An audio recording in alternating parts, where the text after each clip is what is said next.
श्री स्वामी समर्थ शिवपुराण भगवान शंकर आणि त्यांच्या अवताराशी निगडित आहेत। त्यात शिवभक्ती, शिवमहिमा आणि शिवाचे संपूर्ण जीवनचरित्राचे वर्णन केलेले आहे। त्याचबरोबर ज्ञान, मोक्ष, उपवास, तप, जप यांच्या मिळणाऱ्या फळाचे देखील वर्णन त्यामध्ये केलेले आहेत। शिवपुराणांमध्ये सहस्र ज्ञानवर्धक आणि भक्तिविषयक लिहिलेले आहे। पण मी आज तुम्हाला शिवपुराणामधील 10 गोष्टी ज्या आहेत तर त्या मी तुम्हाला आज सांगणार आहे। त्या आयुष्यामध्ये खूप उपयोगात येणाऱ्या अशा या 10 गोष्टी आहेत तर तेच आज मी तुम्हाला या व्हिडिओमध्ये सांगणार आहे। त्या अगोदर तुम्ही चॅनलवरती नवीन असाल तर चॅनलला सबस्क्राइब करा, व्हिडिओला लाईक करा आणि कमेंटमध्ये ओम नमः शिवाय अवश्य लिहा, श्री स्वामी समर्थ अवश्य लिहा। चला तर मग व्हिडिओला सुरुवात करूया। शिवपुराणातील पहिली गोष्ट म्हणजे धनसंग्रह। चांगल्या मार्गाने पैसे साठवा आणि त्याचे 3 भाग करून एक भाग धनवृद्धीसाठी, एक उपभोगासाठी आणि एक भाग धर्म आणि कर्म यात घालवा। असे केल्यास जीवनात यश प्राप्ती मिळते। यानंतरची दुसरी गोष्ट म्हणजे रागाचा त्याग। राग कधी करू नये आणि कोणाला राग येईल असे कधी बोलू नयेत। रागाने बुद्धीचा नाश होतो आणि बुद्धीचा नाश झाल्याने आयुष्यात मोठे संकटे उभे राहतात।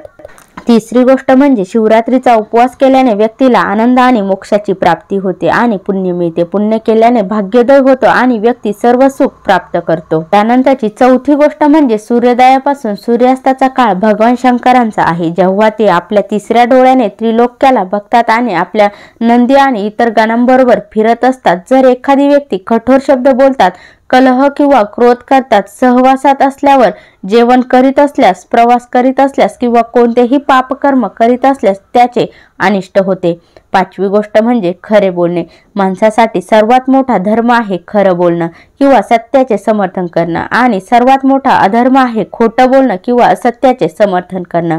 यानंतरची 6वी गोष्ट म्हणजे निष्काम कर्म। एखादे काम किंवा कर्म करीत असताना व्यक्तीला स्वतःचा साक्षीदार बनायला हवं। ती व्यक्ती स्वतःच्या चांगल्या किंवा वाईट गोष्टींसाठी स्वतःच जबाबदार असते।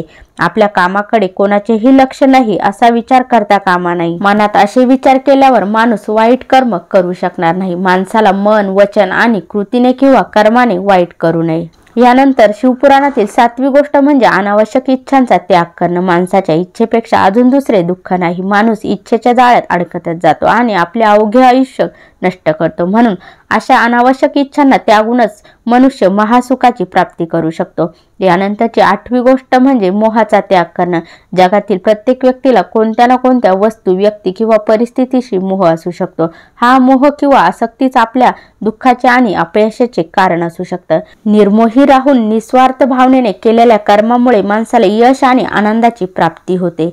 यानंतरची 9वी गोष्ट म्हणजे सकारात्मक कल्पनाशक्ती। भगवान शंकर म्हणतात की कल्पनाशक्ती ज्ञानापेक्षा महत्त्वाची आहे। आपण जसा विचार करतो तसेच बनतो। स्वप्न देखील एक कल्पनाशक्ती आहे।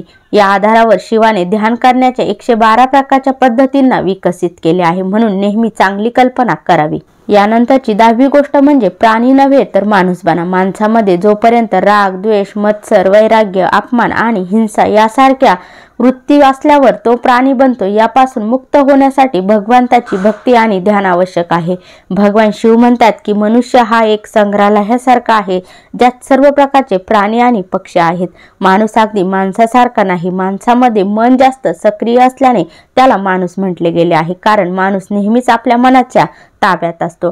अशा प्रकारे या शिवपुराणातील ज्या 10 गोष्टी आहेत तर त्या आपल्या जीवनामध्ये, आपल्या आयुष्यामध्ये आपण जर या 10 गोष्टी अंगीकारल्या तर आपलं जीवन हे सुखमय आणि आनंदी होऊ शकतं। व्हिडिओ आवडल्यास लाईक, शेअर, सबस्क्राईब करा आणि कमेंटमध्ये श्री स्वामी समर्थ अवश्य लिहा, ओम नमः शिवाय अवश्य लिहा। श्री स्वामी समर्थ। जय जय स्वामी समर्थ।